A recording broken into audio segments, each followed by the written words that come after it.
He's crawling to him. Shit! It's Mace! He's crawling to him.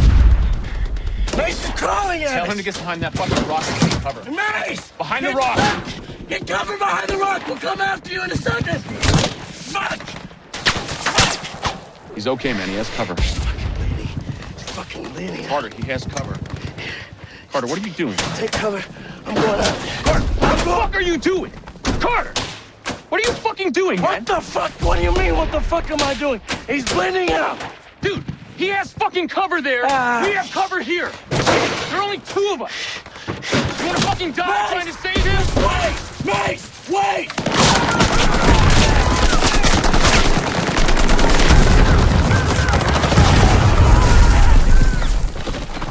Jones, Daniel. Lockers, ammo. Grab.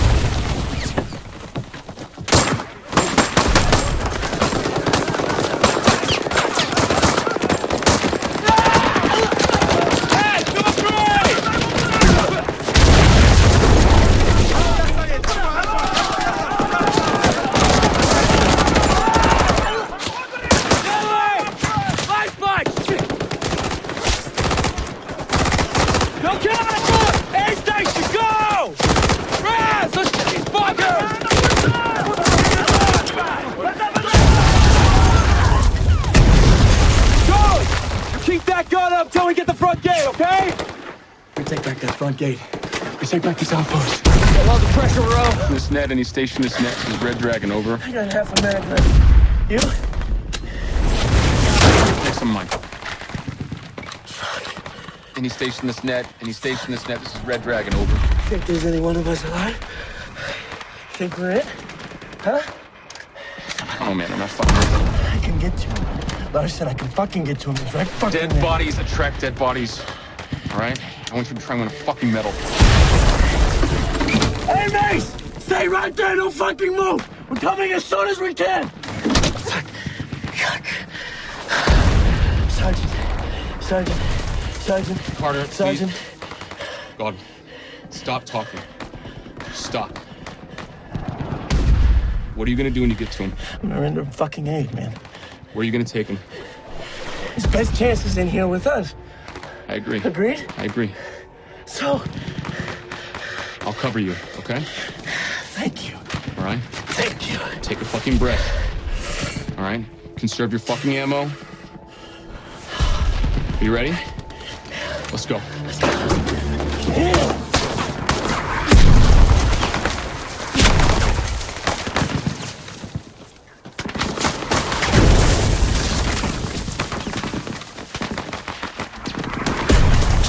You all right, mate? My ankles is fucked up.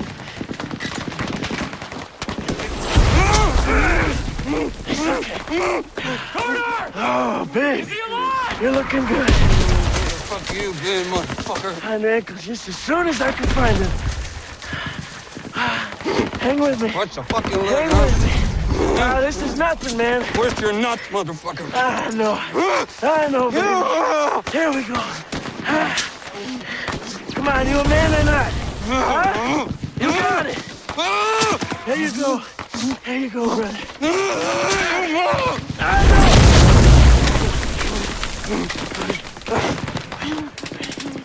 I think Sergeant Gallegos is dead. Hey, but you're not gonna die, okay? You stay with me, okay? I'm gonna fucking die, No, Carter. you're not. No, you're not, fucker. You're dying of cancer, remember? You're dying of fucking cancer. Hey, come on. Put your arms around me. Give me a fucking second. Put your arms around me. Just like we dancing.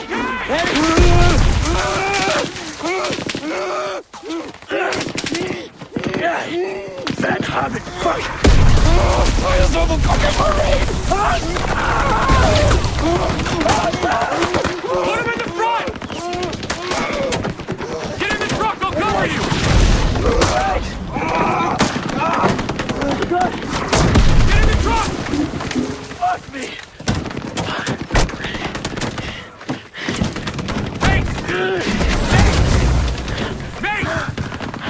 Mace! You guys got a cigarette? Wow, that was a powerful scene from the Outpost. I'm Jake Tapper. I wrote the nonfiction book upon which it is based. Joining us now are three of the creators of the film. To talk about that scene, I will introduce them as I ask them questions. Let me start with the director, Rod Lurie.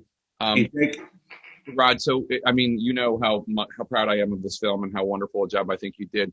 Tell me, you could have selected any scene from the film, a 2-hour film, very powerful film. Why this one? Why the rescue of Stephen Mace? Right. We were told we're going to do anatomy of a scene, and those things are always tricky because you're picking over things that you should, as a director, love almost every scene that you've done.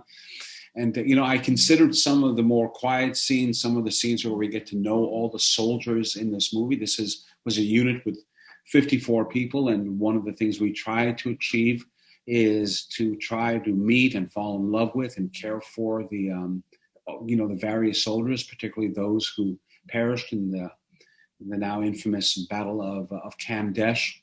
But I decided to go with this scene because it shows two things that I think are unique to not unique to our film, but are especially true of our film, and that is that performance-wise, this is among, in my opinion, the best performances ever given within the context of combat. And you see that in the conversation between Caleb Landry Jones as Carter and Hank Hughes. Hey Hank, who plays Brad Larson in that scene, was in fact a lieutenant at Combat Outpost Keating. You see this very human conversation between the two of them, between two people who really absolutely despised one another, but now they have to come together. And usually that there's an artifice to that sort of thing that you see in movies, but you can see Larson sort of giving in to the wishes of Carter, who must save this guy Mace, who he also despises. So I thought that the acting there was very real and very genuine, aided by Lorenzo's beautiful lens in the way that he's able to capture, say, the eyes of Caleb and the humanity that he's showing there, and the angst that you can see through these like very beautifully defined eyes, which where he's using those wide-angle lenses, right? What lens was that, Lorenzo? That was a very wide-angle. Yeah, that was an 18 mil. Yeah. Right, very unusual, very unusual to use that. And then we go out into the actual field of battle where Stefan Mace is rescued by Carter. And really what Lorenzo and his operator, Sasha Proctor, did there is simply amazing. Notice that it's all in one continuous shot.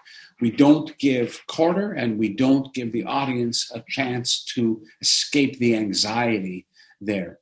And so following them, I think in that one, which was very difficult to do, but we did it over weeks of rehearsal in preparation, puts you completely into the action and completely into the anxiety. I wanted it to be an exhausting scene for people, and I thought we achieved it. And I thought that's why I wanted to sort of go into this scene more than any other. Although you're right, it was a difficult choice, Jake. So Lorenzo Senatore, the DP, tell us what you did differently for this scene, because obviously it's remarkable, and there are things that you tried and accomplished with it that you had not done before. Yeah, I mean, the main challenge was from the beginning. Rod wanted to have these long sequences, wanted to really feel close to the characters, and we came up together with this small mini version of a camera, which was able to, especially in that scene where there is a lot of up and downs, and the actors are kneeling down on each other, helping, then lifting up, and then running. The camera was so agile with our hero, Sasha Proctor, the operator, was so agile to go in and look right straight into the eyes and of one character looking down, and then back up into the other eyes of Mace, which was suffering looking up. It was really the flexibility of the camera rig was the key for us to get all these scenes and all this action. There's something that Lorenzo did, which I'll let him explain, which is like genius, Jake, which is this. When you're doing oneers like we did here, that's a very dangerous thing to do, because if anything goes wrong, everything has to shut down. You have to shoot again, and then you have to re-rig everything to happen again, right? You need to put the stuntmen back in, put the explosions back in. But what's most difficult, in my opinion, is that's a heavy camera, and the operator will need to take a break. Right. You needed somebody really athletic like Sasha, and somebody really strong like Sasha. But Lorenzo came up with a genius idea to make life easier for the operator. You want to explain what you did there, Lorenzo? Yeah, for most of the scenes outside the Humvee, we came up with this really lightweight rig, which was basically just the camera stripped down to the very minimum, just the lens and a small monitor for framing, and all the accessories were built in a backpack. And then for inside the Humvee, we went even further, and we built like a mini version of that, which was basically a DSLR body with a stripped down lens attached to a mini remote head. And that gives us all these like amazing angles that we were able to do inside the real Humvee. The most incredible thing in this movie is that all the sequence inside a Humvee, we didn't have like on a big Hollywood production, a stripped down or a half cut Humvee where you could put the camera wherever you want. We shot that in a real Humvee, which is one of the most uncomfortable vehicle to shoot a normal scene. Imagine an action sequence with 5 people packed in. It's incredible. And Hank Hughes, you did so many things in this film. You were a producer, you helped some writing, and you obviously play Brad Larson in the film. Obviously, you lived it. You were at Cop Keating a couple years before with 191 Cat. Took pictures of a couple of your comrades on my wall here buddies at Cop Keating during a winter scene, a winter shoot. But how did you work to make it as realistic as possible? Because you had an experience, so you brought an authenticity to it, but you weren't there for this. You are not Brad Larson. What did you do to make it as authentic as possible? You know, I think a lot of it comes down to, for me, was just trying to channel the feelings I had back then. And the overriding feeling you have as someone who's in charge, which Brad Larson was. He was a sergeant. He was the guy in charge of that Humvee. Is you're constantly looking for your job. Like, where is my job? What am I supposed to be doing? And I thought it was, once I started doing the scene with Caleb, I knew the scene was always going to work, because it's to me, it's the best part of the movie when these guys are trapped in the Humvee. It's just, it's so heartbreaking and intense. It has all the sort of things that make for great drama. But Caleb was having this one reaction of this overwhelming like quality, which makes sense for both him and the person he was portraying. But I felt like Brad Larson was the NCO that I remembered, of someone who was just trying to stay in his lane and understand where it is that I'm supposed to put my effort in this moment. And so I tried to bring that sense of constant professionalism that I saw in so many of my own NCOs. And I embodied a few of them, and I thought of their sense of duty and sort of just like single-mindedness in these really intense moments of combat. Because, I think a lot of people think that it becomes this insane, overwhelming explosion of feelings when people are getting shot at. And actually, a lot of people react in very different ways. And that calm was something I distinctly remember seeing in my first firefight from NCOs, and then trying to replicate it every time after I was in a firefight.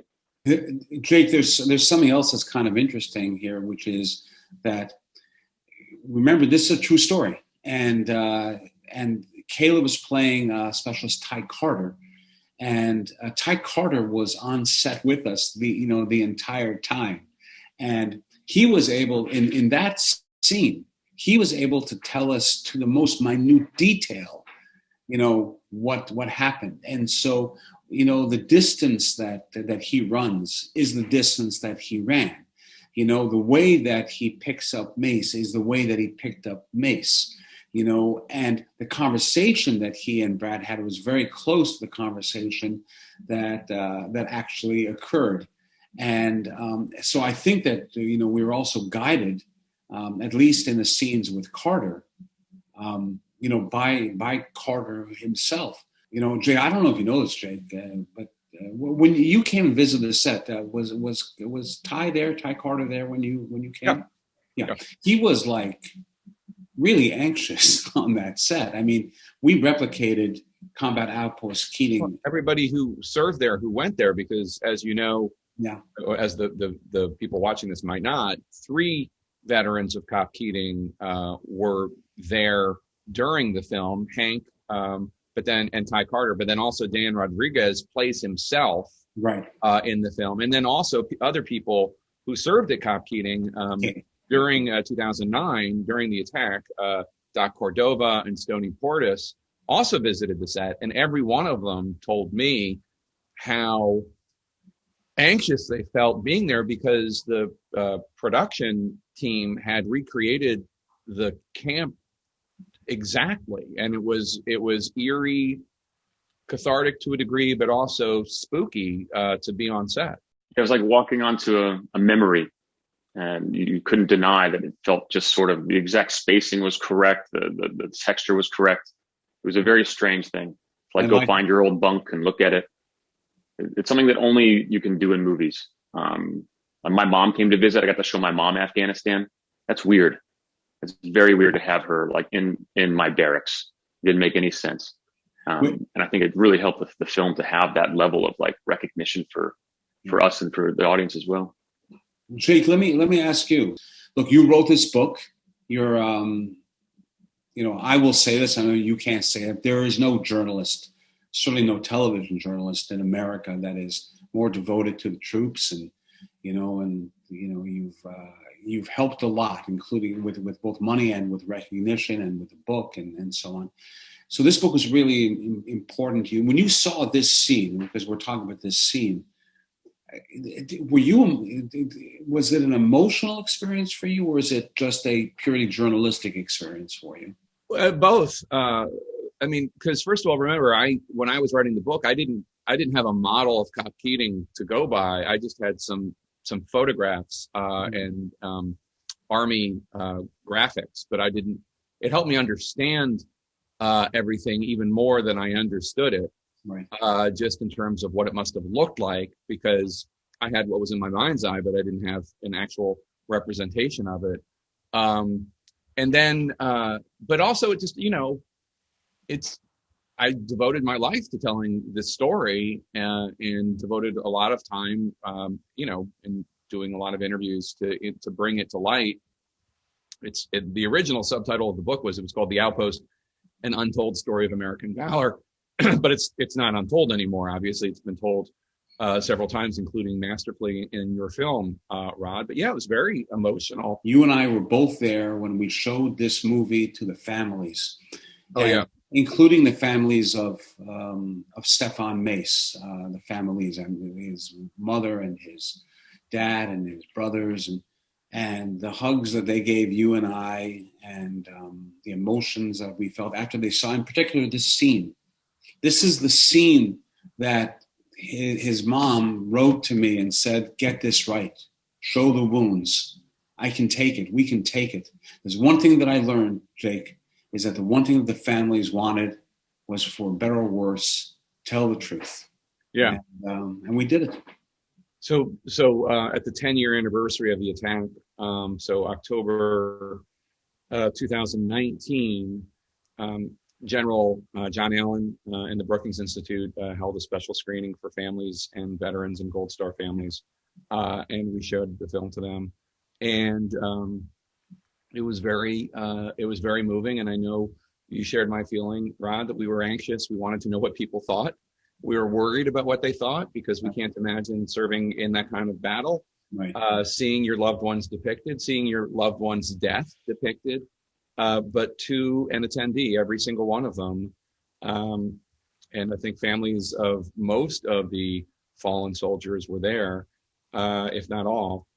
Every one of them thought that the film honored their loved one's memory and the service and sacrifice of their brothers, for the soldiers and veterans that were there. So nice reviews and positive reviews in newspapers were great, and we loved them, but those reviews were the most important to us. From the troops. You're right.